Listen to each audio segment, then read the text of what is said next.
Hello everyone, this is Aftab and welcome to great programming. तो आज की इस वीडियो के अंदर हम बात करने वाले हैं सीएसएस के लेवल 3 के बारे में। और इसके अंदर सबसे पहला टॉपिक होता है पोजीशन प्रॉपर्टीज के बारे में। तो इसमें लिखा है the position property sets how an element is positioned in a document. Position property का काम होता है कि किसी भी एलिमेंट को हमें डॉक्यूमेंट के अंदर कैसे पोजीशन करना है। तो ये 5 तरीके की हमारे पास पोजीशन होती है, जैसे कि position static, position relative, position absolute, position fixed and position sticky. तो इनको हम पढ़ेंगे वन बाय वन। तो सबसे पहले तो मैं यहाँ पर एक फोल्डर बना देता हूँ। फोल्डर का नाम यहाँ पर हम रखेंगे CSS लेवल 3 और इस फोल्डर पर राइट क्लिक करेंगे और फिर ओपन विद कोड कर लेते हैं। और इसके अंदर हम क्या करेंगे, एक फाइल बनाएंगे index.html के नाम से। और यहाँ पर मैं सबसे पहले अपना बॉयलर प्लेट कोड डालूंगा और टाइटल को मैं यहाँ पर लिखूंगा CSS लेवल 3। और फिर यहाँ पर हम क्या करेंगे, CSS को लिंक भी कर लेंगे और एक फाइल बनाएंगे यहाँ पर हम style.css। अब मैं यहाँ पर क्या करता हूँ, index.html के अंदर जाकर के यहाँ पर मैं एक div लूंगा।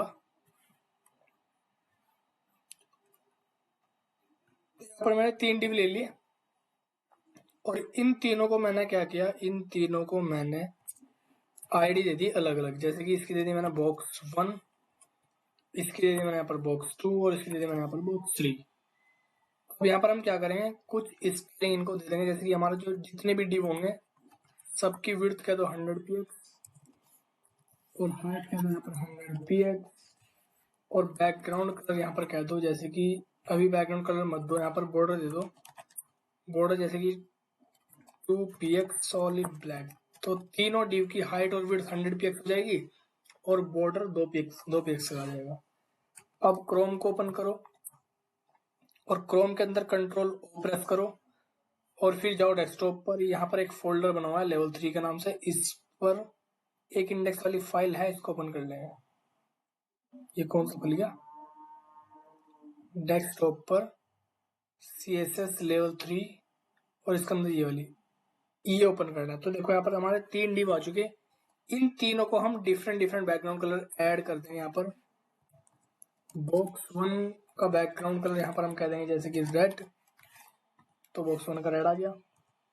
फिर हम कह देंगे बॉक्स 2, उसका बैकग्राउंड कलर यहाँ पर हम कह देंगे जैसे कि ब्लू, तो इसका ब्लू आ जाएगा। और बॉक्स 3 का मैं यहाँ पर बैकग्राउंड कलर दे दूंगा जैसे कि ग्रीन, तो इसका ग्रीन आ गया। अब यहाँ पर हम क्या करते हैं, यहाँ पर मैं इन तीनों div से पहले एक H1 हेडिंग भी ले लूंगा और यहाँ पर लिखूंगा मैं पोजीशन प्रॉपर्टीज, तो एक हेडिंग भी यहाँ पर आ जाएगा। अब हम यहाँ पर क्या करेंगे, जितने भी हमारे ये div हैं इन पर डिस्प्ले इनलाइन ब्लॉक लगा दो, तो ये तीनों ना एक ही लाइन में आ जाएंगे। देखो डिस्प्ले इनलाइन ब्लॉक से क्या होता है, एक लाइन में आ जाता है। अब यहाँ पर हम क्या करेंगे, पोजीशन प्रॉपर्टी का यूज करेंगे। मैं यहाँ पर क्या करता हूँ, बॉक्स 1 के अंदर लिखूंगा पोजीशन स्टैटिक। तो पोजीशन स्टैटिक क्या है, मतलब फिक्स है।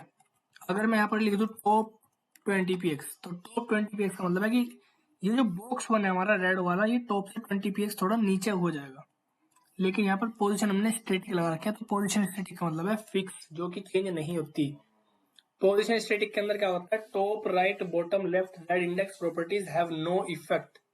अगर हम किसी एलिमेंट की पोजीशन को स्टैटिक कर देंगे तो वहां पर top left right bottom Z index वाली प्रॉपर्टी कोई इफेक्ट नहीं डालेगी।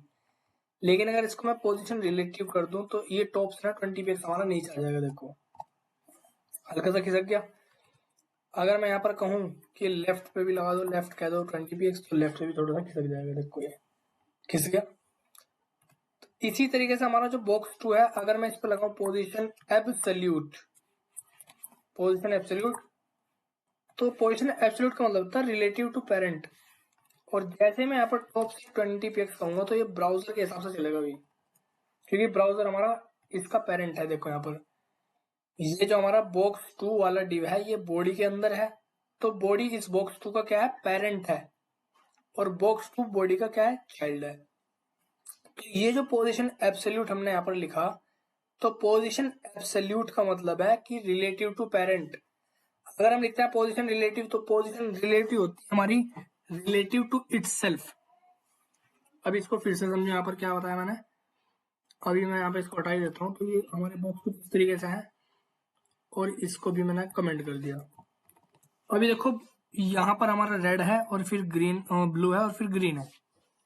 जैसे ही मैं यहाँ पर पोजीशन रिलेटिव लगाऊंगा और टॉप से कहूंगा 20px, तो ये ऊपर से थोड़ा सा यही जहां अभी रेड की अपनी पोजीशन है वहीं से ही टॉप से खिसक गए और थोड़ा सा लेफ्ट से खिसक गए, देखो यहाँ पर।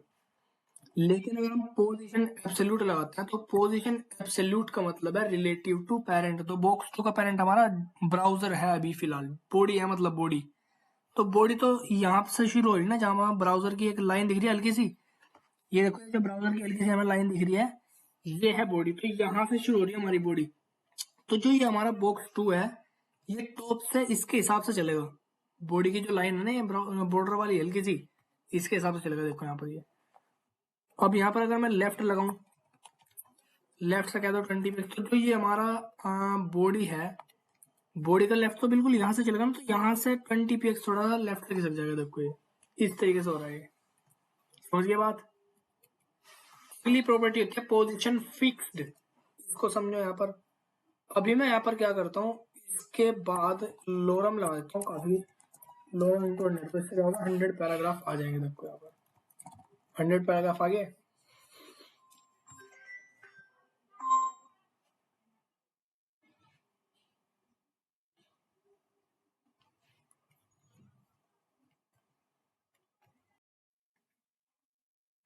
तो अब मैं यहाँ पर क्या करूंगा, बॉक्स 3 के अंदर लिखूंगा पोजीशन फिक्स और टॉप 10px। तो होगा क्या कि जैसे ही टॉप 10px तक पहुंचेगा तो ये पोजीशन इसकी फिक्स हो जाएगी। देखो यहाँ पर। अब देखो यहाँ पर स्क्रॉल करो, तो जो हमारे ग्रीन वाला बॉक्स है ना, ये हमारा बॉक्स 3 है। तो ये टॉप से 10px पर फिक्स हो गया। टॉप से 10px पर क्या हो गया, फिक्स हो गया। अगर मैं यहाँ पर कहूँ लेफ्ट 20px, तो लेफ्ट में 20px आ जाएगा। ये भी हमारा क्या करता है, रिलेटिव टू पेरेंट होता है। तो जैसे ही इसकी टॉप और लेफ्ट 10px होगी तो ये फिक्स हो गया हमारा। समझ गए।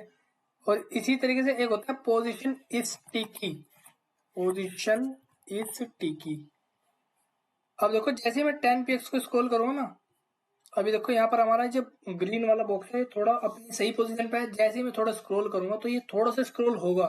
देखो यहाँ पर हल्का से स्क्रॉल हो रहा है ना, लेकिन जैसे ही इसकी 10px पोजीशन आ जाएगी वहां पर जाकर ये फिक्स हो जाएगा। देखो यहाँ पर अभी जैसे मैं स्क्रॉल कर रहा हूँ तो हल्का सा ये चल रहा है, लेकिन जब इसकी 10px आ जाएगी तो ये वहां से फिक्स होना शुरू हो जाएगा। देखो ये है पोजीशन स्टिकी। तो ये थी हमारी पोजीशन। अब नेक्स्ट हम बात करते हैं जेड इंडेक्स के बारे में। इसमें लिखा है it decides the stack level of element.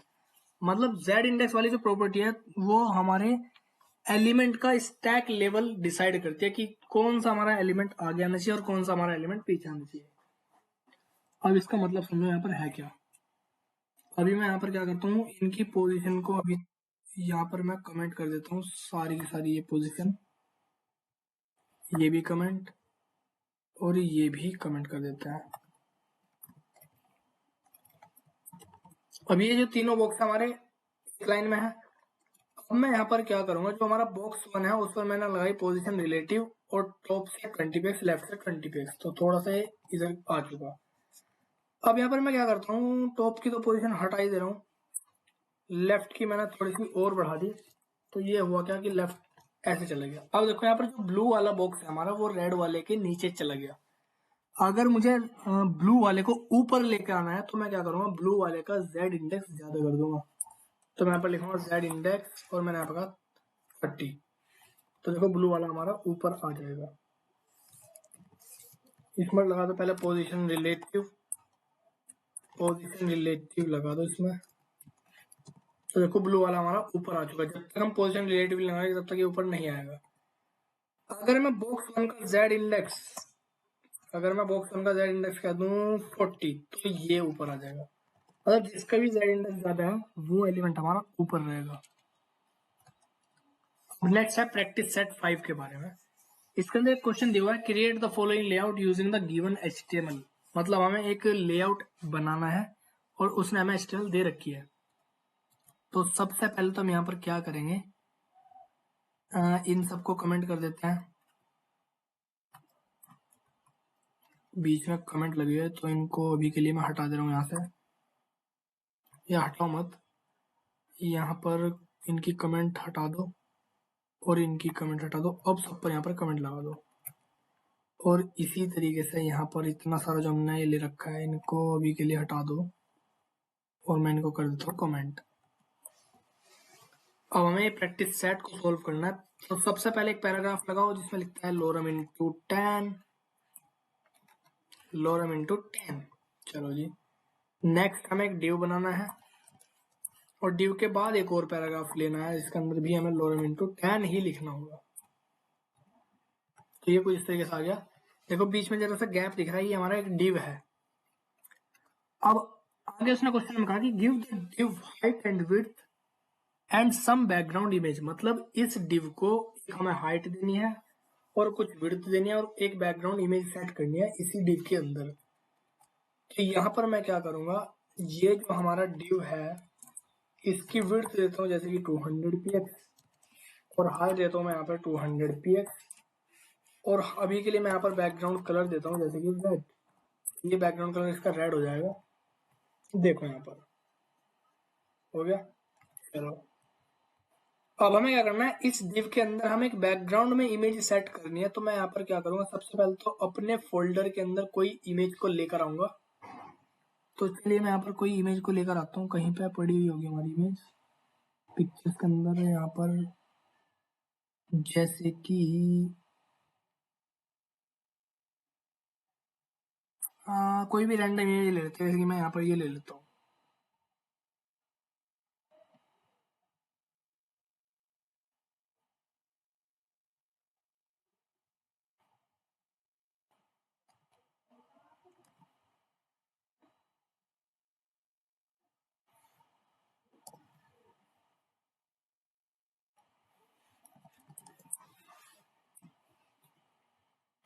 तो देखो ये इमेज हमारी VS कोड के अंदर आ चुकी। अब मैं यहाँ पर क्या करूंगा, बैकग्राउंड कलर को तो हटा दूंगा, मैं यहाँ पर लिखूंगा बैकग्राउंड इमेज URL और इमेज डॉट PNG। तो ये इस डिव के अंदर इमेज आ जाएगी। देखो इमेज आ रही, और ये इमेज जो है वो काफी बड़ी इमेज है तो इसका छोटा सा ही हमें पार्ट दिख रहा है। तो मैं यहाँ पर लिखूंगा बैकग्राउंड साइज कवर। तो ये पूरी बॉडी में कवर हो जाएगी। देखो पूरे डिव में क्या होगी, हमारी कवर होगी इमेज। अब आगे क्वेश्चन में उसने ये कहा है कि uses the appropriate position property for the div element to place it at the right end of the page। मतलब इस div को कुछ पोजीशन प्रॉपर्टी देनी है जिससे कि हमारा एलिमेंट राइट में प्लेस हो जाए, और जब हम स्क्रॉल करेंगे तो वहां पर div हमारा स्क्रॉल नहीं होना चाहिए। इसमें जो इसने ब्रैकेट के अंदर लिखा हुआ, क्या लिखा हुआ, the div should not move even on scroll. और जैसे हम स्क्रॉल करेंगे तो वहां पर हमारा डिव स्क्रॉल नहीं होना चाहिए। जैसे अभी तो यहाँ पर डिव हमारा स्क्रॉल हो रहा है, तो मैं यहाँ पर लिखूंगा पोजीशन फिक्स्ड। मैं यहाँ पर लिखूंगा पोजीशन फिक्स्ड और राइट 0। तो देखो यहाँ पर ये राइट में आ चुका और पोजीशन इसकी फिक्स हो जाएगी। जैसे मैं स्क्रॉल कर रहा हूँ तो हमारी ये क्या हो रहा है कि ये हमारी डिव स्क्रॉल नहीं हो रहा। तो ये था हमारा प्रैक्टिस सेट 5। नेक्स्ट हम बात करते हैं कास्केड एंड स्पेसिफिसिटी के बारे में। तो सबसे पहले तो मैं यहाँ पर ये कमेंट कर देता हूँ, तो इसको भी कमेंट कर दो,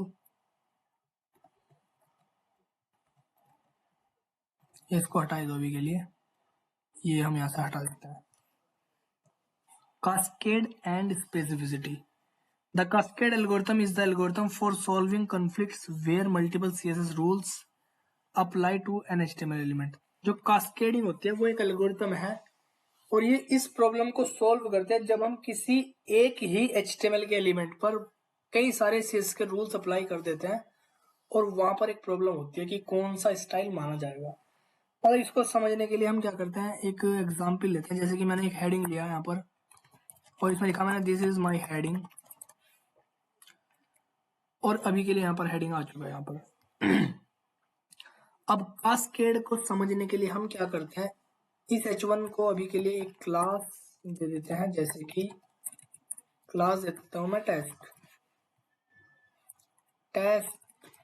और मैं यहाँ पर क्या करूँगा, एक आईडी दूंगा जैसे कि ABC, और मैं चलूंगा इनलाइन सीरीज के अंदर। मैं यहाँ पर लिखूंगा डॉट टेस्ट और इसका कलर रेड।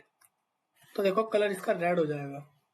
तो यहाँ पर हमने क्या करा कि एक h1 क्रिएट करा और उस h1 के अंदर एक क्लास लगाई और एक आईडी लगाई, और हमने यहाँ पर जो स्टाइलिंग की है वो क्लास के थ्रू की है। हम ऐसे भी तो कर सकते हैं कि जिसकी एबीसी आईडी है तो उसका लगा दो कलर रेड, तो देखो उसका भी हो जाएगा। और हम ऐसे भी कर सकते हैं कि यहाँ पर डायरेक्ट टैग का ही नाम लिख दो h1, तो ऐसे भी हो जाएगा। अगर मान के चलो यहाँ पर किसी बंदे ने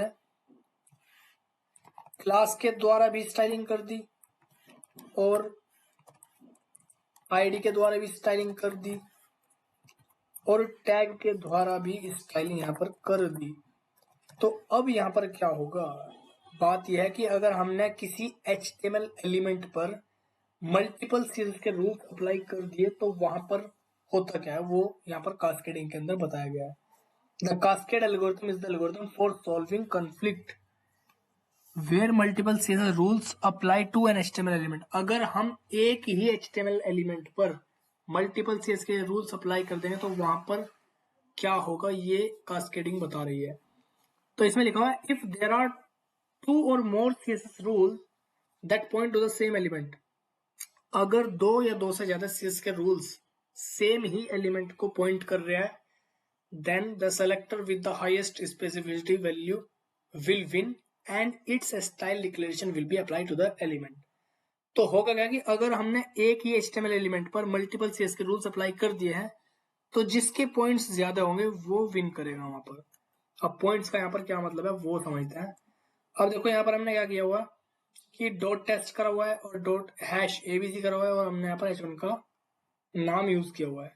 तो यहाँ पर हमने इस h1 को स्टाइल देने के लिए तीन तरीके यूज किए हैं, क्लास के द्वारा, आईडी के द्वारा और टैग के द्वारा। तो यहाँ पर सबसे ज्यादा जो हाई प्रायोरिटी है वो किसकी है?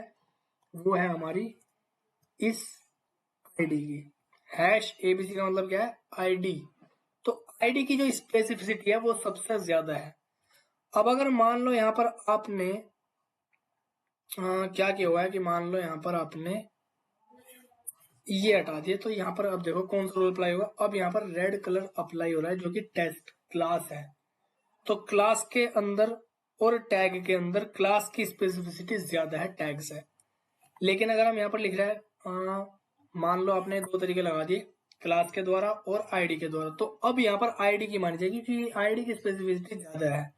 तो इनको समझ लेंगे, यहाँ पर ना पॉइंट्स लिखे हुए हैं, देखो ये पॉइंट होते हैं। इनलाइन स्टाइल के पॉइंट कितने हैं? 1000 पॉइंट। आईडी सेलेक्टर कितने हैं? 100 point. Class attribute and pseudo class selector कितने हैं? 10 पॉइंट। एलिमेंट के कितने हैं? 1 पॉइंट। और यूनिवर्सल सेलेक्टर क्या है? 0 पॉइंट। तो देखो यहाँ पर आईडी के और क्लास के, आईडी कितने 100 पॉइंट और क्लास के कितने हैं 10 पॉइंट। यहाँ पर वही तो हो रहा है कि हमने एक आईडी के द्वारा स्टाइलिंग किया और एक हमने क्लास के द्वारा स्टाइलिंग किया। तो मान रहा किसके है वो मान रहा है आईडी के, क्योंकि आईडी के पॉइंट ज्यादा है। और सबसे ज्यादा जो पॉइंट होते हैं वो होते हैं हमारे इनलाइन स्टाइल के। तो यहाँ पर मैं इनलाइन स्टाइल लगा दूंगा, inline style equal to colour colon yellow. तो ये है इनलाइन CSS। तो इनलाइन CSS की प्रायोरिटी सबसे ज्यादा मानी जाती है। देखो यहाँ पर तो अब कौन सा कलर अप्लाई हुआ है? जो हमने इनलाइन CSS के अंदर लगाया है।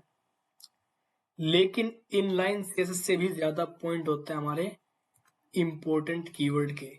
इंपोर्टेंट कीवर्ड जिसके साथ भी हम लगा देंगे वो सबसे हाईएस्ट प्रायोरिटी मानी जाएगी उसकी। तो देखो यहाँ पर हमने कलर रेड के साथ एक्सक्लेमेशन मार्क और इंपोर्टेंट लगा दिया, तो ये सबसे ज्यादा हाईएस्ट प्रायोरिटी मानी जाती है इस एलिमेंट की जिसके साथ हमने इंपोर्टेंट लगाया। अब मान लो आपने यहाँ से हटा दिया, आपने ग्रीन के साथ लगा दिया, तो ग्रीन की हाईएस्ट प्रायोरिटी होगी। अब ग्रीन की स्पेसिफिसिटी अब सबसे ज्यादा है, तो अब यहाँ पर ग्रीन कलर अप्लाई होगा। तो ये था हमारा कास्केड एंड स्पेसिफिसिटी का कॉन्सेप्ट। समझ गए बात? चलिए नेक्स्ट हम बात करते हैं रूट स्यूडो क्लास के बारे में। इसके अंदर लिखा हुआ है the root pseudo class is used to define the variable in CSS। Root pseudo class का काम होता है CSS के अंदर वेरिएबल को डिफाइन करना। अब ये वेरिएबल क्या है? वेरिएबल एक कंटेनर होता है जिसके अंदर हम वैल्यू को स्टोर कर सकते हैं। और ये वेरिएबल आपने जिन लोगों ने C++ या फिर जावा लैंग्वेज पढ़ी हुई है तो उनको वेरिएबल के बारे में काफी हद तक पता होगा।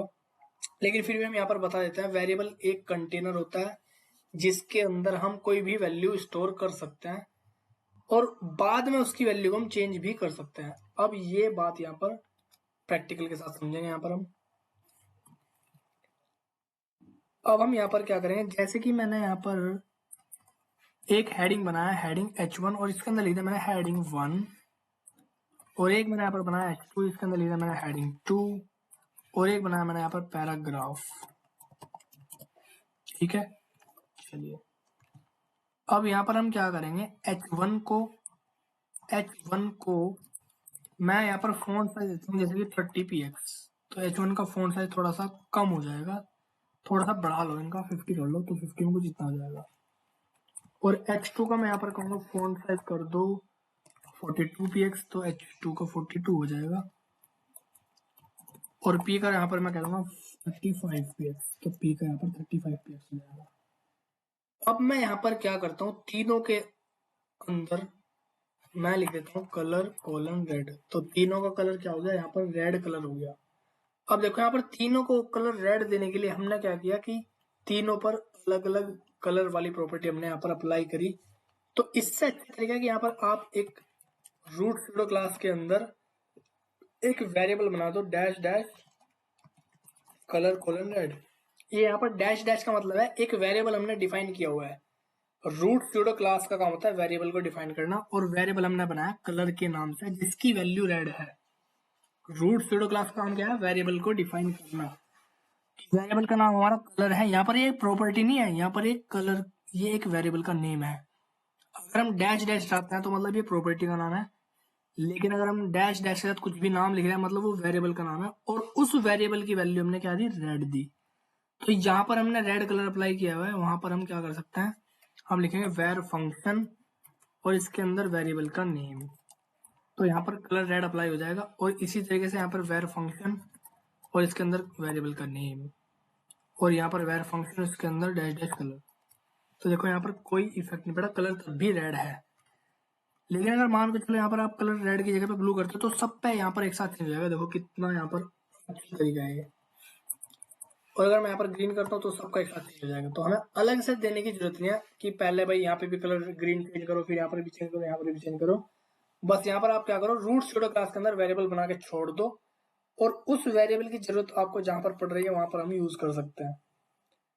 तो हमारे जो वेरिएबल होते हैं वो होते हैं दो टाइप के, एक ग्लोबल वेरिएबल और एक लोकल वेरिएबल।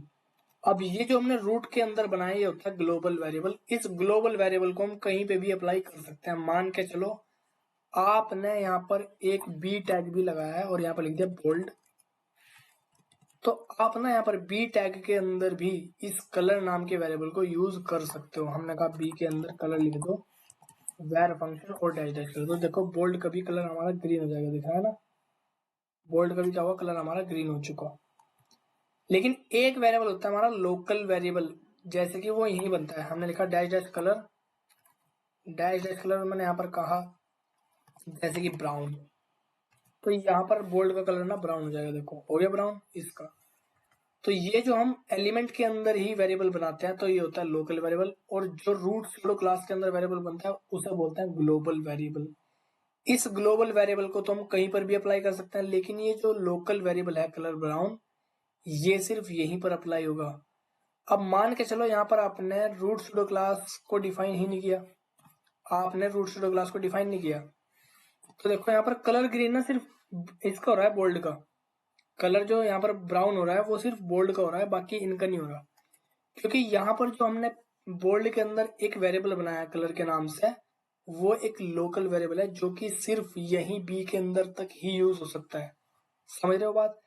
लेकिन अगर आप रूट के अंदर कोई वेरिएबल बना रहे हो तो वो वेरिएबल हर जगह यूज हो सकता है। देखो यहाँ पर वो यहाँ पर हेडिंग 1 पे भी अप्लाई हो गया, हेडिंग 2 पे भी अप्लाई हो गया, और हेडिंग 3 पर भी अप्लाई हो चुका। अब नेक्स्ट हम बात करते हैं मीडिया क्वेरी के बारे में। मीडिया क्वेरी को CSS2 के अंदर मीडिया रूल बोलते थे। मीडिया क्वेरी का जो टॉपिक यहाँ पर CSS3 के अंदर है वो मीडिया क्वेरी CSS2 के अंदर मीडिया रूल के नाम से जाना जाता था। और मीडिया क्वेरी का काम होता है वेबसाइट को रेस्पॉन्सिव बनाना। मीडिया क्वेरी का काम होता है वेबसाइट को रेस्पॉन्सिव बनाना। अब ये रेस्पॉन्सिव का क्या मतलब है? रेस्पॉन्सिव का मतलब होता है कि जब हम कोई वेबसाइट क्रिएट करते हैं तो वो वेबसाइट हर डिवाइस पर अपना लेआउट चेंज करती है। जो हम वेबसाइट क्रिएट करते हैं वो हर डिवाइस पर अपना लेआउट अच्छी तरीके से मैनेज कर लेती है। मान लो अगर हमने कोई वेबसाइट बनाई है तो वो जो वेब जैसे मान लो अमेजोन की कोई वेबसाइट है तो अमेजोन की वेबसाइट ना फोन पर भी बढ़िया दिखेगी, लैपटॉप पर भी अच्छी दिखेगी, और किसी अगर हम बड़ी डिवाइस पर देख रहे हैं मान लो कंप्यूटर पर या एलसीडी के अंदर तो वहां पर भी वो अच्छी ही दिखेगी हमें वेबसाइट, क्योंकि वो एक रेस्पॉन्सिव वेबसाइट है। तो रेस्पॉन्सिव वेबसाइट एक ऐसी वेबसाइट होती है जो हर डिवाइस पर अपना लेआउट अच्छे से मैनेज कर लेती है। अगर हम किसी वेबसाइट को फोन के अंदर खोलते हैं ना तो वो तब भी हमें सही दिखती है, और अगर किसी वेबसाइट को हम लैपटॉप के अंदर देखते हैं तो तब भी हमें सही दिखती है वो। तो मीडिया क्वेरी को यूज करके हम वेबसाइट को रेस्पॉन्सिव बना सकते हैं। अब ये देखते हैं एग्जाम्पल के साथ। अब ये देखते हैं हम एक एग्जाम्पल के साथ। अब यहाँ पर मैं क्या करता हूँ, इनको तो कर देता हूँ कमेंट। इनको मैंने यहाँ पर कमेंट किया और मैंने यहाँ पर एक डिव क्रिएट करा, और फिर इस डिव को एक मैं यहाँ पर विड्थ दे देता हूँ जैसे कि 200 px, और एक हम यहाँ पर हाइट देते हैं जैसे कि 200 px, और फिर इसको यहाँ पर एक बैकग्राउंड हम कलर देते हैं जैसे कि रेड। तो ये रेड कलर हो चुका हमारा। अब इसकी जो विड्थ है मैं यहाँ पर कर देता हूँ 500 या 700 px कर देता हूँ मैं। देखो यहाँ पर, अब यहाँ पर इंस्पेक्ट में हम जाएंगे, राइट क्लिक करेंगे और इंस्पेक्ट के अंदर जाएंगे। यहाँ से हम अपनी वेबसाइट को रेस्पॉन्सिव चेक कर सकते हैं कि वेबसाइट हमारी रेस्पॉन्सिव है कि नहीं। अब यहाँ पर आपको एक ये कंप्यूटर का टॉगल डिवाइस टूल बार का ऑप्शन दिख रहा होगा, इस पर आपको क्लिक करना है और यहाँ पर इस तरीके से हमें चेक करना है कि हमारी वेबसाइट कोई रेस्पॉन्सिव है या नहीं। इस तरीके से इसको थोड़ा छोटा कर लो। अब देखो यहाँ से ना हम चेक कर सकते हैं हमारी वेबसाइट रेस्पॉन्सिव है या नहीं। अब देखो यहाँ पर आपको डायमेंशन रेस्पॉन्सिव दिखी होगी 15888 और 740। तो ये जो 1588 है ये तो हमारी विड्थ है और ये हमारी हाइट है। तो यहाँ पर देखो जैसे ही हमारी विड्थ कम होगी तो हमारा तब भी बैकग्राउंड कलर रेड ही है और डिव हमारा बड़ा का बड़ा ही है। जैसे ही मैं यहाँ पर इसकी विड्थ कम कर रहा हूँ तो हमारे डिव पे कोई फर्क नहीं पड़ रहा, कोई प्रभाव नहीं पड़ रहा। डिव हमारा तब भी वैसे ही था और अब भी वैसे ही है। लेकिन मान लो इतनी हमारी डिवाइस है तो इतनी जो डिवाइस है वो तो इस तरीके की डिवाइस तो फोन में दिखती है ना, मैं तो फोन में भी हमारी वेबसाइट अच्छी दिखनी चाहिए। तो मैं यहाँ पर चाह रहा हूँ जैसे कि विड्थ हमारी कम हो, जैसे ही हमारी विड्थ कम हो तो हमारे डिव का साइज भी कम हो। तो मैं यहाँ पर मीडिया क्वेरी को इस्तेमाल करूंगा। यहाँ पर लिखेंगे @media स्क्रीन एंड, और यहाँ पर हम लिखेंगे मैक्स विड्थ 300 या मैं कह देता हूँ 600 px, और डिव की जो विड्थ है वो कर दो 300 px। इसका क्या मतलब है मीडिया क्वेरी का? इस मीडिया क्वेरी का ये मतलब है कि जैसे ही मैक्सिमम विड्थ 600 px होगी तो डिव की विड्थ ना चेंज हो जाएगी।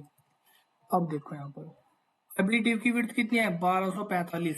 जैसे ही मैं डिव की विड्थ 600 करूंगा, जैसे ही मैं 600 पर जाऊंगा तो डिव की जो विड्थ है ना वो कम हो जाएगी। देखो हुई कम।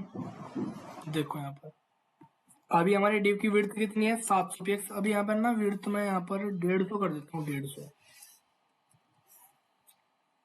तो यहाँ पर इस मीडिया क्वेरी का ये मतलब है कि जैसे ही विड्थ 600 पर पहुंचेगी तो डिव की जो विड्थ है वो 700 से हटके 150 हो जाएगी। अब देखना यहाँ पर अभी डिव की विड्थ कितनी है, इसकी ब्राउजर की विड्थ कितनी है 1318। तो जैसे मैं विड्थ को 600 करूंगा, जैसे ही वहां पर देखना, यहाँ पर देखना डायमेंशन पर, जैसे मैं 600 करूंगा तो इसकी विड्थ कम हो जाएगी। देखो हुई कम। तो इस तरीके से वेबसाइट को हम रेस्पॉन्सिव बना सकते हैं। और साथ ही साथ मैं यहाँ पर कह देता हूँ कि कलर भी चेंज कर दो। कलर कहते हैं यहाँ पर ग्रीन। तो जैसे ही 600 पिक्सल पहुंचेंगे तो विड्थ भी चेंज होगी और बैकग्राउंड कलर भी चेंज होगा। देखो यहाँ पर हो रहा है ना। तो इस तरीके से हम वेबसाइट को रेस्पॉन्सिव बनाते हैं मीडिया क्वेरी को इस्तेमाल करके। अब इसका एक एग्जाम्पल और देखते हैं, इसका हम एक एग्जाम्पल और देखते हैं। यहाँ पर मैं इस मीडिया क्वेरी को तो कमेंट कर दे रहा हूँ, एक और मैं यहाँ पर मीडिया क्वेरी लगाऊंगा, @media screen and min width 400 px, और फिर div को यहाँ पर मैं कहूँगा बैकग्राउंड कलर ग्रीन। तो बैकग्राउंड कलर इसका ग्रीन है। जैसे ही मैं 600 पहुंचूंगा तो फिर से वापस पहले जैसे हो जाएगा। जैसे ही मैं यहाँ पर 600 पर पहुंचूंगा तो div का कलर वैसे का वैसे हो जाएगा। min width का मतलब है 600 से ऊपर जाती, 400 से ऊपर जाती। यहाँ पर 4 की जगह पर क्या कर लो, 6 कर लो। तो यहाँ पर min width का मतलब है कि जब तक मिनिमम विड्थ 600 है तब तक तो बैकग्राउंड कलर उसका रेड है। जब तक मिनिमम विड्थ 600 है तो तब तक div का बैकग्राउंड कलर रेड है। जैसे ही मैं 600 px से एक px भी ऊपर जाऊंगा तो बैकग्राउंड कलर उसका चेंज हो जाएगा। देखो यहाँ पर अभी देखना विड्थ कितनी है, 355, तो हमारा बैकग्राउंड कलर क्या है, रेड है। तो 600 तक ये बैकग्राउंड कलर रेड ही होगा, लेकिन जैसे मैं 600 px से ऊपर जाऊंगा तो बैकग्राउंड कलर इसका ग्रीन हो जाएगा। देखो समझ रहे बात, इस तरीके से। एक एग्जाम्पल और देखते हैं इसका। हमने लिखा यहाँ पर @media screen and orientation landscape give background color green। Orientation landscape का मतलब है जहां पे विड्थ हाइट से ज्यादा होती है, जहां पर विड्थ हाइट से ज्यादा होती है। तो यहाँ पर हमने कहा कि जब ओरिएंटेशन लैंडस्केप होगा तो बैकग्राउंड कलर ग्रीन हो जाएगा। तो अभी देखो यहाँ पर विड्थ हमारी कितनी है, 668, और हाइट हमारी कितनी है, 741। तो अभी बैकग्राउंड कलर क्या है, हमारा रेड है। लेकिन अगर मैं डिव को ज्यादा करता हूँ तो बैकग्राउंड कलर हमारा ग्रीन हो जाएगा। देखो यहाँ पर जैसे ही 742 या 43 होगी तो बैकग्राउंड कलर क्या होगा, ग्रीन हो जाएगा। मतलब 741 से जैसी हमारी विड्थ ज्यादा होगी तो हमारा बैकग्राउंड ग्रीन हो जाएगा। अगर मैं यहाँ पर लिखता हूँ orientation portrait, orientation portrait, portrait का मतलब होता है जहां पर विड्थ हाइट से कम होती है। तो देखो यहाँ पर जब तक हमारी विड्थ हाइट से कम है तो हमारा जब तक हमारी विड्थ हाइट से कम है, यहाँ पर चला के देखते हैं। देखो यहाँ पर 331 पे क्या हो रहा है, हमारा बैकग्राउंड कलर ग्रीन हो रहा है। तो ओरिएंटेशन पोर्ट्रेट का मतलब है जहां पर हमारी हाइट विड्थ से ज्यादा होगी, तो जहां पर हमारी हाइट विड्थ से ज्यादा होगी वहां पर बैकग्राउंड कलर ग्रीन हो जाएगा।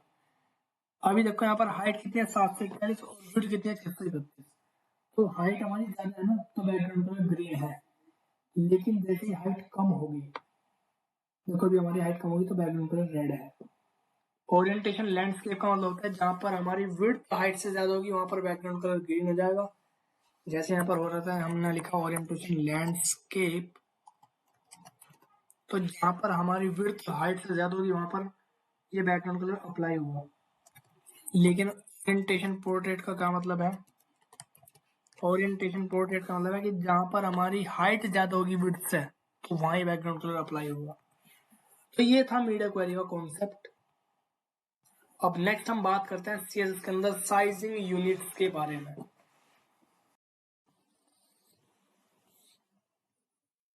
अब मैं यहाँ पर एक डिव बनाता हूँ और उसके अंदर एक और डिव बनाता हूँ। इस डिव को मैंने यहाँ पर दे दी आईडी आउटर, और इस डिव को मैं यहाँ पर आईडी देता हूँ इनर, और इनको कुछ यहाँ पर स्टाइलिंग हम दे देंगे। जैसे कि यहाँ पर मैं कहता हूँ जो हमारा आउटर वाला डिव है उसकी विड्थ कहो 500 px, और हाइट इसकी कहो 300 px, और बैकग्राउंड इसका कलर कह दो रेड।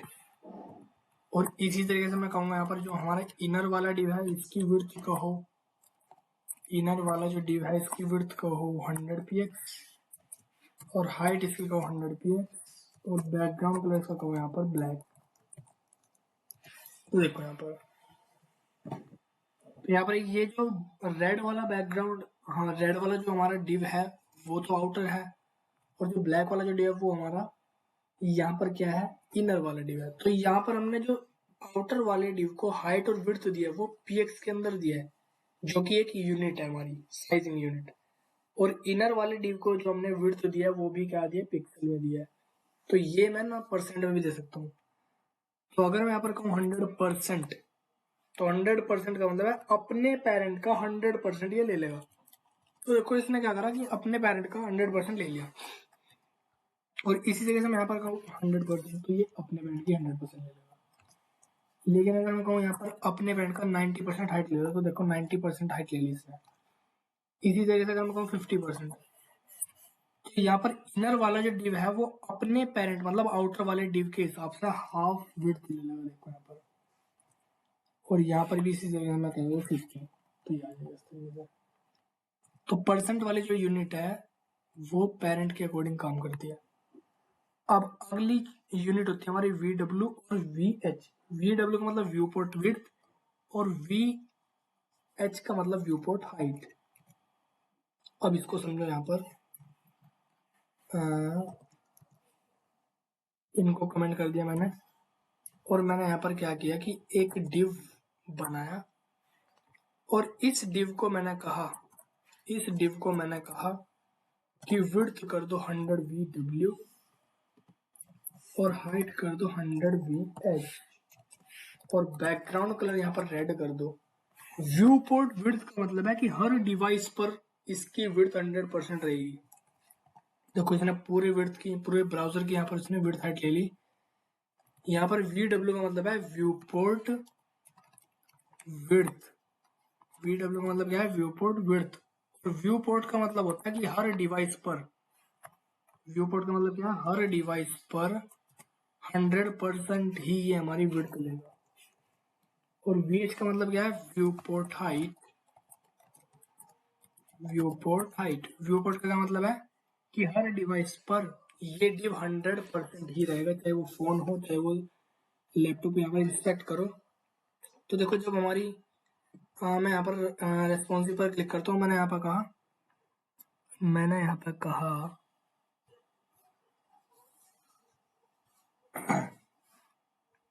कहा आईपैड मिनी में देखता हूँ। देखो आईपैड मिनी में भी इसकी 100% विड्थ है और 100% हाइट है।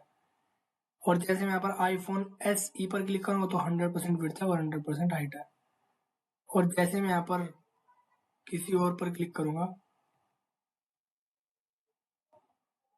जैसे मैंने यहाँ पर क्लिक किया सैमसंग पर, तो सैमसंग भी हाइट और विड्थ 100% ही है। समझ रहे बात। लेकिन यहाँ पर आपको ध्यान दो, यहाँ पर स्क्रॉलिंग आ रही है, थोड़ी सी स्क्रॉलिंग यहाँ पर आ रही है। देखो यहाँ पर हॉरिजॉन्टली भी थोड़ी सी स्क्रॉलिंग है और वर्टिकली भी थोड़ी सी स्क्रॉलिंग है। ये इसलिए आ रही है कि जो ब्राउजर है ना ये बाय डिफॉल्ट थोड़ी सी मार्जिन पैडिंग लेकर चलता है। तो उसको रीसेट करने के लिए यहाँ पर हम लिख सकते हैं स्टार और मार्जिन 0 एंड पैडिंग 0। तो ये ब्राउजर ने जो मार्जिन और पैडिंग लेकर चल रखा है ना वो खत्म हो जाएगी। देखो अब ना कोई हॉरिजॉन्टल स्क्रॉलिंग है और ना ही कोई वर्टिकल स्क्रॉलिंग है, क्योंकि हमने यहाँ पर रीसेट कर दी। तो ये थी हमारी VH और VW। अब नेक्स्ट है M और RAM। M क्या होता है, relative to the font size of the parent element, और RAM क्या होता है, relative to the font size of the root element. ये फॉन्ट के लिए काम करती है प्रॉपर्टी। तो इनको समझो यहाँ पर ये क्या है। अभी के लिए मैं इनकी कमेंट हटा देता हूँ यहाँ पर और इनको यहाँ पर मैं कर देता हूँ कमेंट, और इसको भी मैं यहाँ पर कर देता हूँ कमेंट। अब मैंने यहाँ पर क्या किया कि एक डिव बनाया और उसके अंदर मैंने एक पैराग्राफ लिखा, दिस इज माई पैराग्राफ।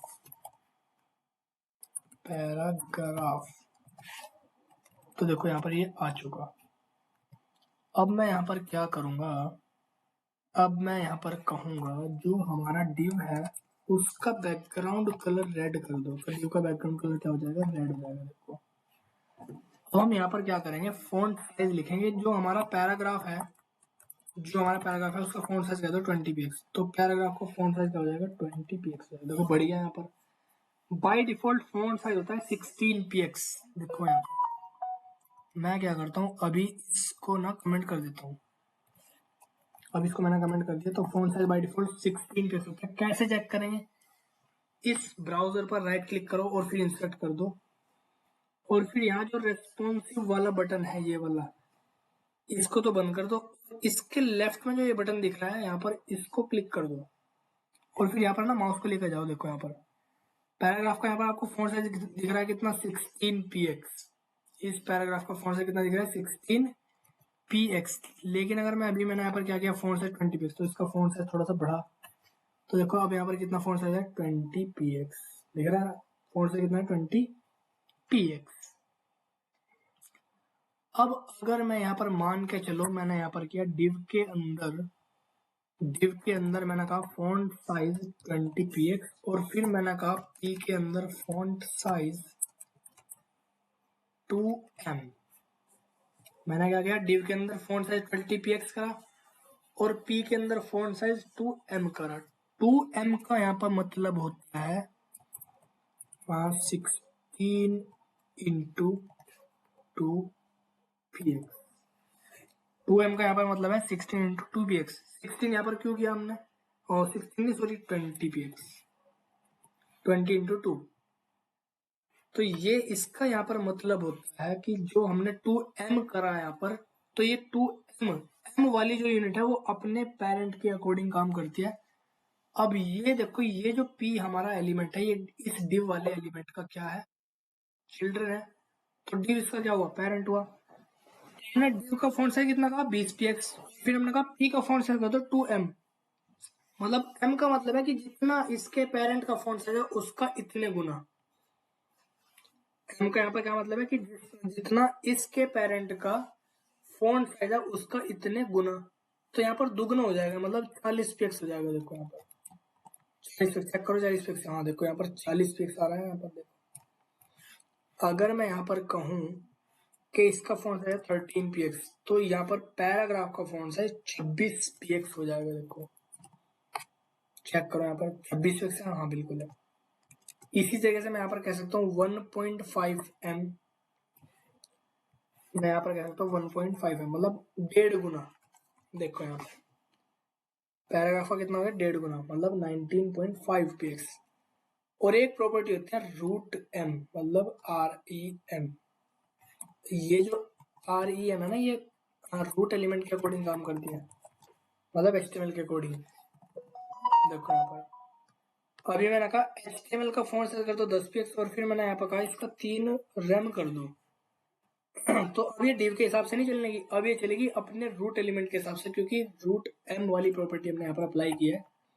तो फॉन्ट साइज कितना हुआ यहाँ पर, 30px दिख रहा है यहाँ पर। ये देखो यहाँ पर फॉन्ट साइज कितना है, 30px। तो अगर हम यहाँ पर m को लिखते हैं तो काम होता है m के अकॉर्डिंग, मतलब अपने पेरेंट के अकॉर्डिंग। लेकिन अगर हम रेम लिखते हैं तो रूट एलिमेंट के अकॉर्डिंग काम होता है। और रूट एलिमेंट हमारा सिर्फ एक होता है, जो कि कौन है, HTML टैग। मतलब ये है हमारा सिर्फ रूट एलिमेंट, क्योंकि इसके पहले तो सिर्फ डॉट टाइप है, वो तो किसी का पेरेंट है ही नहीं। अब ये जो HTML है इसी को बोलता है रूट एलिमेंट। अब अगला क्या है, प्रैक्टिस सेट 6 के बारे में देखते हैं क्या है यहाँ पर। प्रैक्टिस सेट जो 6 है वो मीडिया क्वेरी पर अप्लाई करेंगे हम, क्योंकि सारे क्वेश्चन इसमें मीडिया क्वेरी के हैं। तो इनको कमेंट कर दो।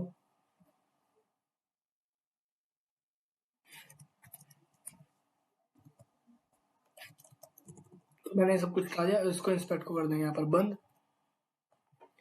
अब क्वेश्चन क्या है, add a media query to implement the following. सबसे पहला पॉइंट है, the colour of a div changes to green for view port width less than 300px। मतलब हमें div का कलर चेंज करना है। कब चेंज करना है, जब किसी व्यू पोर्ट की विड्थ 300 से नीचे जाएगी। तो सबसे पहले तो मैं यहाँ पर क्या करता हूँ, सबसे पहले मैं यहाँ पर एक div क्रिएट करता हूँ और फिर मैं यहाँ पर उस div का बैकग्राउंड कलर देता हूँ ब्लैक। div का बैकग्राउंड कलर देता हूँ यहाँ पर ब्लैक और इसकी विड्थ कहूँगा मैं 300px और हाइट कहूँगा मैं यहाँ पर 200px। तो इस तरीके का div हमें नजर आ रहा है और इसकी विड्थ मैं यहाँ पर 400 कहूँगा और हाइट कहूँगा मैं 300px। तो इस तरीके से दिखेगा। और उसने पहला क्वेश्चन ये कहा कि हमें इस div का कलर चेंज करना है जब व्यू पोर्ट की विड्थ लेस देन 300px जाएगी। तो यहाँ पर मैं एक मीडिया क्वेरी को अप्लाई करूंगा, @media screen @media screen and, और यहाँ पर मैं लिखूंगा मैक्स विड्थ 300 px, और फिर यहाँ पर हम कहेंगे कि div का बैकग्राउंड कलर क्या कहा था उसने, ग्रीन, तो यहाँ पर मैं कहूँगा ग्रीन। तो इसको अब यहाँ पर राइट क्लिक करके इंस्पेक्ट करो और फिर यहाँ पर रेस्पॉन्सिवनेस चेक करो इस पर क्लिक करेंगे। यहाँ पर मैं लेता हूँ रेस्पॉन्सिव। अब देखो विड्थ हमारी कितनी है अभी 674 और हाइट कितनी है 741। तो जैसे ही हमारी विड्थ 300 px पर जाएगी तो कलर इसका ग्रीन हो जाएगा। देखो आप, जैसे ही डिव ब्राउजर की जो विड्थ है, व्यू पोर्ट की जो विड्थ है वो 300 px पर जा रही है तो हमारे बैकग्राउंड कलर क्या हो रहा है, ग्रीन हो रहा है। तो यही क्वेश्चन की रिक्वायरमेंट थी। अब नेक्स्ट क्वेश्चन क्या है, the colour of a div changes to pink for view port between 300 px and 400 px। मतलब व्यू पोर्ट की जो विड्थ है वो 300 से 400 के बीच में पिंक रहनी चाहिए। तो यहाँ पर दोनों हमें अप्लाई करनी है। हम कहेंगे यहाँ पर, इसको तो मैं कमेंट कर देता हूँ या कमेंट रहने दो। यहाँ पर लिखो @media screen एंड फिर यहाँ पर लिखेंगे मिनिमम विड्थ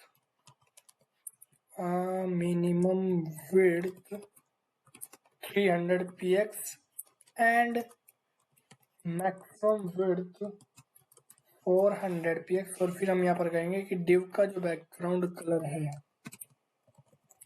डिव का जो बैकग्राउंड कलर है वो पिंक कर दो। तो 300 से 400 के बीच में डिव का बैकग्राउंड कलर पिंक हो जाएगा। देखो यहाँ पर चेक करो, 300 से 400 के बीच में, देखो यहाँ पर 300 से 400 के बीच में क्या है, कलर पिंक है। बाकी इस तरीके का। नेक्स्ट क्वेश्चन क्या है, the colour of a div changes to red for view port width between 400 px and 600 px। मतलब जब व्यू पोर्ट की विड्थ 400 से 600 के बीच में रहेगी तो वहां पर बैकग्राउंड कलर में क्या करना है, रेड करना है। तो इसके लिए यहाँ पर एक मीडिया क्वेरी लिखेंगे। इसी को मैं यहाँ पर कॉपी कर लेता हूँ, इसी को ही मैं यहाँ पर कॉपी कर लेता हूँ।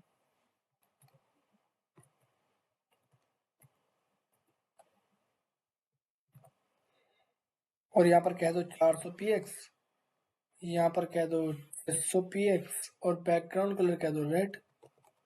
अब यहाँ पर चेक करो तो देखो 400 से 600 के बीच में ये 400 से 600 के बीच में क्या है, रेड है। 600 से ऊपर जाती है ब्लैक हो जाएगा।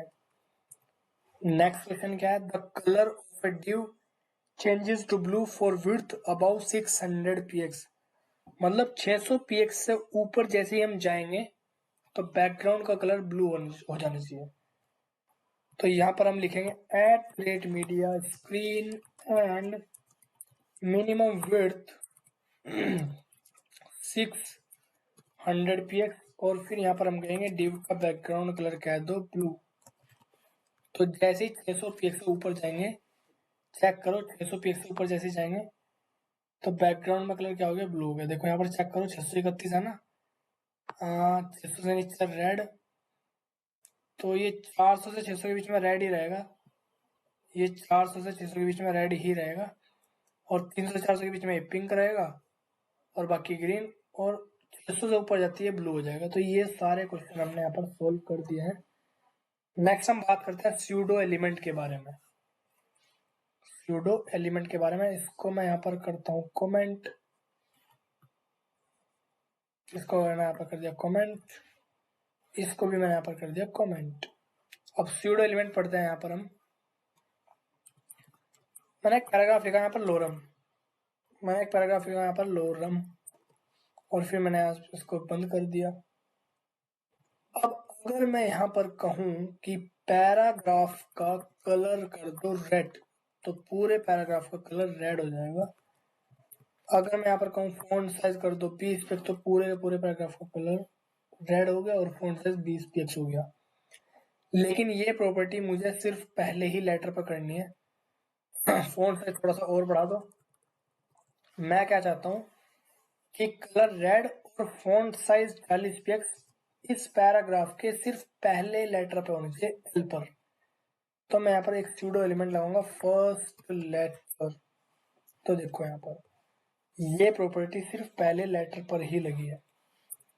और अगर मैं लिखूं फर्स्ट लाइन तो पहली लाइन का हो जाएगा ये कलर रेड और फॉन्ट साइज 20 px। अगली चीज है selection element.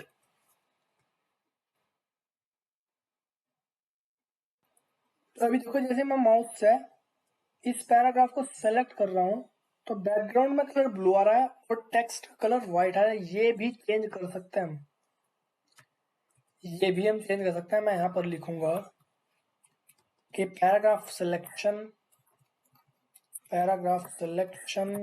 Background colour black and text का कलर ग्रीन। अभी सिलेक्शन पर क्या हो रहा है कि बैकग्राउंड का कलर ब्लू और टेक्स्ट का कलर व्हाइट, लेकिन अब हम रिफ्रेश करेंगे और मैंने यहाँ पर सिलेक्ट किया तो सिलेक्ट करने पर क्या हो रहा है बैकग्राउंड कलर ब्लैक आ रहा है और टेक्स्ट का कलर ग्रीन आ रहा है। तो ये हम चेंज कर सकते हैं किसके द्वारा, सिलेक्शन सूडो एलिमेंट के द्वारा। नेक्स्ट सूडो एलिमेंट क्या है, बिफोर एंड आफ्टर। इसको समझते हैं जी। तो इनको समझने के लिए मैं यहाँ पर क्या करूंगा, बिफोर और आफ्टर को समझने के लिए यहाँ पर मैं क्या करूंगा, एक लिस्ट बनाऊंगा यूएल, और यूएल के अंदर लिस्ट आइटम बनाएगा home about us contact us. तो देखो यहाँ पर इस तरीके से आ जाएगा।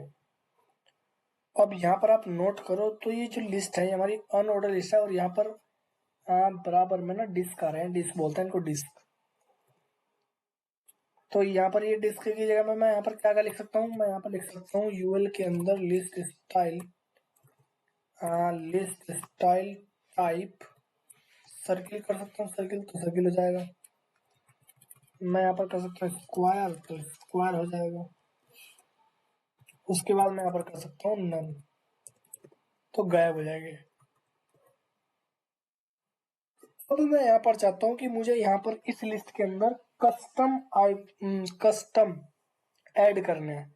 जैसे डिस्क आ रहा था, सर्किल आ रहा था, स्क्वायर आ रहा था, मुझे यहाँ पर ये कस्टम ऐड करना है, मतलब खुद के। तो मैं यहाँ पर लिखूंगा लिस्ट आइटम किस बिफोर कंटेंट ऐड कर दो। जैसे कि मैं लिख देता हूँ यहाँ पर हैश, तो देखो हैश आ जाएगा सबके सामने। यहाँ पर क्या हो गया, हैश आ गया। तो ये जो बिफोर है ये सिलेक्शन, ये जो बिफोर है ये हमारा एक सूडो एलिमेंट है। इसके अंदर हमें लिखना होता है कंटेंट। तो कंटेंट के अंदर हम जो कुछ भी लिखेंगे वो इन आइटम्स के साथ ऐड हो जाएगा। यहाँ पर मैं चाहता हूँ कि कोई हर्ट का सिंबल आना चाहिए, तो मैं यहाँ पर लिखूंगा विंडो के साथ डॉट, और लिखूंगा कि यहाँ पर प्रेस करूंगा विंडो के साथ डॉट। तो विंडो के साथ डॉट दबाने से क्या होता है, एक इमोजीज का डायलॉग बॉक्स ओपन हो जाएगा, वहां से हम अपना हार्ट ले सकते हैं। जैसे कि मैं यहाँ वाला हार्ट लेता हूँ और यहाँ पर चलाते हैं तो देखो ये हार्ट आ जाएगा। तो इस तरीके से हम यहाँ पर ऐड कर सकते हैं कस्टम आइटम। आफ्टर अगर मैं यहाँ पर लिख दूँ, बिफोर की जगह पर मैं यहाँ पर आफ्टर लिख दूँ तो ये बाद में हो जाएंगे। अब एक और होता है प्लेस होल्डर। प्लेस होल्डर को समझो, यहाँ पर इनको कर दो कमेंट, इसको भी कर दो कमेंट। यहाँ पर लिखता हूँ मैं इनपुट टाइप टेक्स्ट, और यहाँ पर लिखा मैंने प्लेस होल्डर, और यहाँ पर लिखा मैंने एंटर योर नेम। तो प्लेस होल्डर हमें ना हिंट देता है कि हमें बॉक्स के अंदर फिल क्या करना है। तो देखो यहाँ पर इस बॉक्स के अंदर लिखा हुआ है एंटर योर नेम, यही हमारा क्या है, प्लेस होल्डर है। तो इस प्लेस होल्डर पर भी हम प्रॉपर्टी लगा सकते हैं। अब लिखेंगे हम इनपुट प्लेस होल्डर और इसका कलर कहो ब्राउन, ये बीच कर दो तो देखो बीच हो जाएगा यहाँ पर। तो देखो देखो हल्का सा ना पीला पीला सा दिख रहा है कलर, तो ये प्लेस होल्डर के द्वारा दिख रहा है यहाँ पर। अगर मैं कहूँ कलर कर दो ब्राउन, तो इस प्लेस होल्डर का कलर क्या हो गया, ब्राउन हो जाएगा। देखो यहाँ पर ब्राउन हो गया। अब नेक्स्ट हम बात करने वाले हैं स्यूडो क्लासेस के बारे में। अब स्यूडो क्लासेस हमारी तीन तरीके की होती है, कुछ लिंक के लिए यूज होती है और कुछ कॉमनली यूज होती है और कुछ हमारी फॉर्म के लिए यूज होती है। तो सबसे पहले हम कॉमन यूज वाली देखते हैं कि ये किस तरीके से यूज होगी। सबसे पहले तो मैं यहाँ पर ये कमेंट कर देता हूँ, उसके बाद मैं यहाँ पर इसको रिफ्रेश कर लिया। अब सबसे पहले तो हम स्यूडो क्लास पढ़े हैं फॉर कॉमन यूज, जैसे कि first child, last child, nth child या फिर nth लास्ट चाइल्ड। तो मैंने यहाँ पे क्या करा, एक डिव बनाया, उस डिव के अंदर मैंने यहाँ पर 4 पैराग्राफ ले लिए, para 1, para 2, para 3 and para 4। अब देखो ये पैराग्राफ यहाँ पर आ चुके हैं। अब मैं यहाँ पे स्टाइल डॉट सी के अंदर जाऊंगा और पहले तो ये पुरानी चीज को कमेंट कर देते हैं, और यहाँ पर अगर मैं कहूँ पी का कलर रेड कर दो तो पैराग्राफ का कलर क्या हो जाएगा, रेड हो जाएगा। देखो यहाँ पर हो गया। लेकिन अगर मैं पी के साथ यहाँ पर एक क्लास लगाता हूँ फर्स्ट चाइल्ड, तो ये पैराग्राफ जो फर्स्ट चाइल्ड होगा सिर्फ उसी का ही कलर रेड होगा। देखो यहाँ पर पैराग्राफ जो हमारा फर्स्ट चाइल्ड है सिर्फ उसी का कलर रेड हो गया। और अगर मैं यहाँ पे लिखूँ लास्ट चाइल्ड तो लास्ट वाले का कलर रेड हो जाएगा। और एक होता है हमारा, एक हमारा फर्स्ट चाइल्ड है जो क्या कर रहा है, पहले वाले का यहाँ पर चेंज कर रहा है, और एक है हमारा कौन, last child, paragraph last child, और उसको मैंने यहाँ पर कह दिया कलर रेड, तो लास्ट वाले का करेगा। और एक होता है nth चाइल्ड, मैंने यहाँ पे लिखा पी के अंदर nth चाइल्ड और इसके अंदर 1 लिख दिया, और मैंने यहाँ पर कहा कलर रेड। तो nth चाइल्ड क्या करता है, यहाँ पर nth चाइल्ड मतलब जिसका नंबर 1 है उसका कलर रेड करेगा, मतलब ये पहले वाले का कलर यहाँ पर रेड कर देगा। अगर nth चाइल्ड के अंदर मैं यहाँ पर 2 लिख दूं तो सेकंड वाले का कलर रेड हो जाएगा, अगर यहाँ पर 4 लिख दूं तो लास्ट वाले का हो जाएगा। और अगर मैं यहाँ पर इवन लिख दूं तो जितने पैराग्राफ इवन नंबर पर बैठ रहे होंगे, जितने पैराग्राफ इवन नंबर पर यहाँ पर आ रहे होंगे उनका कलर रेड हो जाएगा। देखो जैसे 2 का और 4 का। और अगर मैं यहाँ पर ओड लिख दूं तो जो जो पैराग्राफ ओड नंबर पर पढ़ रहे हैं उनका कलर रेड हो जाएगा, जैसे 1 का और 3 का। और एक प्रॉपर्टी होती है हमारी nth लास्ट चाइल्ड, मैंने कहा पी के अंदर nth लास्ट चाइल्ड और 1 और कलर रेड।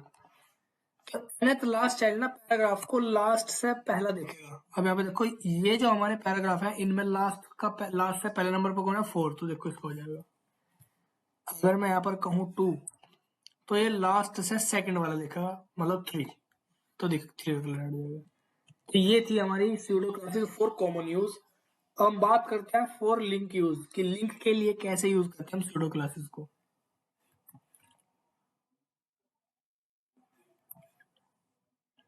अब मैंने यहाँ पे क्या किया, मैंने यहाँ पे एक लिंक बनाया है ए टैग के द्वारा, और यहाँ पर लिखा मैंने अमेजोन डॉट या अमेजोन लिख दिया, और इसके अंदर मैं यहाँ पर एक लिंक ऐड कर दूंगा https://www.amazon.com। तो देखो ये यहाँ पर लिंक बन चुका है। और एक लिंक मैं यहाँ पर और बना देता हूँ, जैसे कि https://www.flipkart.com, और यहाँ पर मैं लिखूंगा फ्लिपकार्ट। तो देखो यहाँ पर 2 लिंक हमारे सामने बन चुके हैं। अब जैसे मैं अमेजोन पर क्लिक करूंगा तो देखो यहाँ पर अमेजोन की वेबसाइट पर हम विजिट कर जाएंगे। करके मैं अभी यहाँ पर बैक कर देता हूँ। तो देखो यहाँ पर आपको अमेजोन का जो कलर है वो पर्पल दिख रहा है, और फ्लिपकार्ट का जो अभी कलर है वो हमारा ब्लू दिख रहा है। तो अमेजोन का जो कलर है ना पर्पल, ये विजिटेड लिंक है, क्योंकि हम क्या करते हैं, हमने इस पर क्लिक कर दिया और हम वापस आ गए, तो ये विजिट कर चुके हम। अब देखो जैसे मैं अमेजोन पर क्लिक करके रखूंगा, जैसे मैं अमेजोन पर क्लिक करके रख रहा हूँ तो कलर क्या है, रेड है, तो ये होता है हमारा एक्टिव लिंक। और जब हम क्लिक करके वापस आ जाएंगे तो इसे बोलते हैं विजिटेड लिंक, जो कि पर्पल है। और फ्लिपकार्ट का जो अभी हमें लिंक दिख रहा है उसको बोलते हैं लिंक का कलर। तो यहाँ पर मैं क्या करता हूँ, CSS के अंदर जाऊंगा और मैं कहूंगा ए के लिंक पे कलर ऐड कर दो ग्रीन। तो ये जो अभी हमें फ्लिपकार्ट का ब्लू दिख रहा है ये हमें ग्रीन नजर आएगा। देखो यहाँ पर ग्रीन आ रहा है ना, लेकिन जब मैं इस पर क्लिक करूंगा तो क्लिक करने के बाद इसका कलर हमारा वापस पर्पल हो जाएगा, क्योंकि ये विजिट हो जाएगा ना। और देखो हम फ्लिपकार्ट की वेबसाइट पर आ चुके हैं, और जब मैं बैक करूंगा तो ये पर्पल में कन्वर्ट हो गया। तो ये जो पर्पल में कन्वर्ट हुआ है इसे बोलते हैं विजिटेड लिंक। इसका कलर भी हम यहाँ पर चेंज कर सकते हैं। मैं यहाँ पर कहूंगा A:विजिटेड विजिटेड, और फिर मैंने यहाँ पर कहा कलर इसका कर दो मान के चलो ब्राउन, तो जितने विजिटेड लिंक होंगे उनका कलर ब्राउन हो जाएगा, जैसे कि अमेजोन का और फ्लिपकार्ट का, क्योंकि हम दोनों को विजिट कर चुके। और देखो यहाँ पर जैसे मैं क्लिक करके रख रहा हूँ,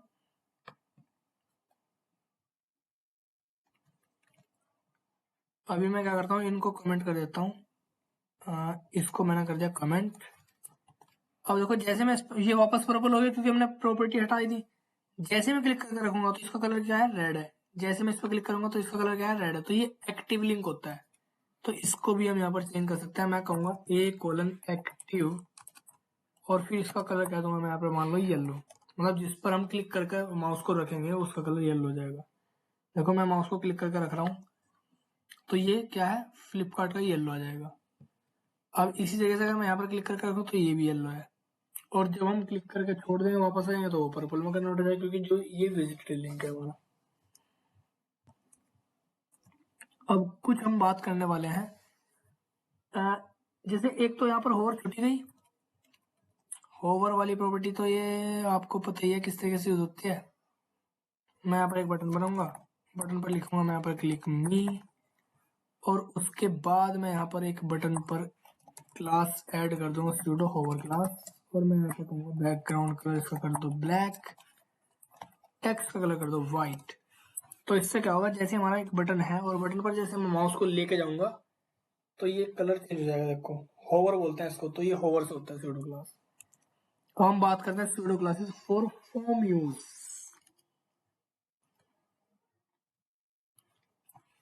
हमने HTML के लेक्चर्स के अंदर फॉर्म बनाने सीखे थे, जैसे कि login form, sign up form, इस तरीके के फॉर्म हमने वहां पर बनवाए थे। तो मैं यहाँ पर क्या करूंगा, एक हमने इनपुट टाइप टेक्स्ट नाम की कोई चीज पड़ी होगी, जिससे कि एक टेक्स्ट फील्ड बनकर आ जाता है, इसके अंदर हम कुछ भी टाइप कर सकते हैं। इसी तरीके से यहाँ पर आपने इनपुट टाइप चेक बॉक्स पढ़ा होगा, जिससे कि हम एक चेक बॉक्स को क्रिएट कर सकते हैं, इस पर हम टिक कर सकते हैं इस तरीके से। तो ये होता है चेक बॉक्स। ये चेक बॉक्स मैंने यहाँ पर कई सारे बना दिए, जैसे कि मैं यहाँ पर 5 देता हूँ, ये तो 4-5 आ गया हमारे पास। ये मैं यहाँ पर सबको चेक कर सकता हूँ। अब मैं यहाँ पर कहूंगा इनपुट कोलन चेक्ड, और उस पर लगा दो box shadow 5px 5px blue. तो इनपुट वाले जो चेक हो जाएंगे उनका, उन पर ना बॉक्स शेडो आ जाएगी। जैसे मैं जिस पे भी चेक करूंगा तो उस पर बॉक्स शेडो आ जाएगी, जिस पर मैं यहाँ पर चेक करूंगा उस पर बॉक्स शेडो आ जाएगी, इस तरीके से। एक प्रॉपर्टी होती है इनपुट कोलन इनेबल्ड, और उस पर यहाँ पर कहूंगा मैं बॉक्स शेडो 5px ग्रीन।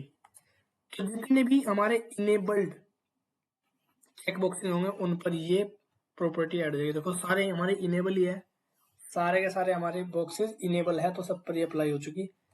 अब मैं यहाँ पर क्या करूंगा, यहाँ पर जो लास्ट के 2 चेक बॉक्स है उनको मैं यहाँ पर कर देता हूँ डिसेबल। तो ये प्रॉपर्टी इन पर अप्लाई नहीं होगी, लास्ट वाले 2 पर यहाँ पर अप्लाई नहीं होगी, देखो यहाँ पर। लेकिन इन पर मैं यहाँ पर कुछ और प्रॉपर्टी लगा सकता हूँ, जैसे कि मैं कहूंगा इनपुट, मैं कहूंगा यहाँ पर इनपुट कोलन डिसेबल, जितने भी डिसेबल वाले हैं उन पर बॉक्स शेडो लगाओ 5px 5px 5px और ब्लैक। तो ये ब्लैक में आ जाएंगे। देखो जो इनेबल्ड है उनकी बॉक्स शेडो ग्रीन कलर में है, और जो डिसेबल है उनकी, उनका जो बॉक्स शेडो है यहाँ पर वो ब्लैक कलर में है। तो ये थी हमारी pseudo classes for form use. तो हम सूडो एलिमेंट पढ़ेंगे फॉर स्क्रॉल बार स्टाइलिंग। जो हमारी वेबसाइट के अंदर स्क्रॉल बार होती है उस पर भी हम स्टाइलिंग को ऐड कर सकते हैं यूजिंग दीज सूडो एलिमेंट्स। चलिए देखते हैं कैसे करेंगे यहाँ पर।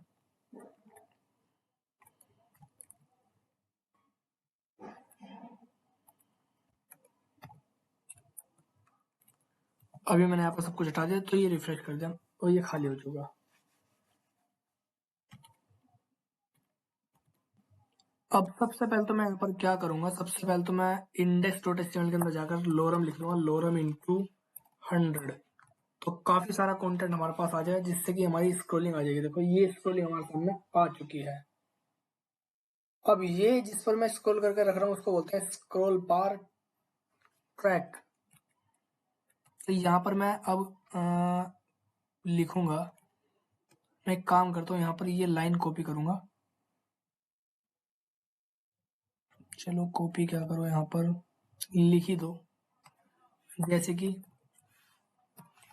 वेबकिट स्क्रॉल बार, और इसके अंदर कह दो विड्थ 15 px।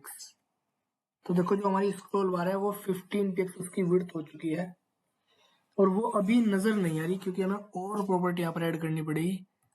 अब मैं यहाँ पर कहूंगा ये वाली दूसरी लाइन, वेबकिट स्क्रॉल बार track background colour light grey और बॉर्डर रेडियस 10 px। तो ये प्रॉपर्टी हम यहाँ पर लिखते हैं,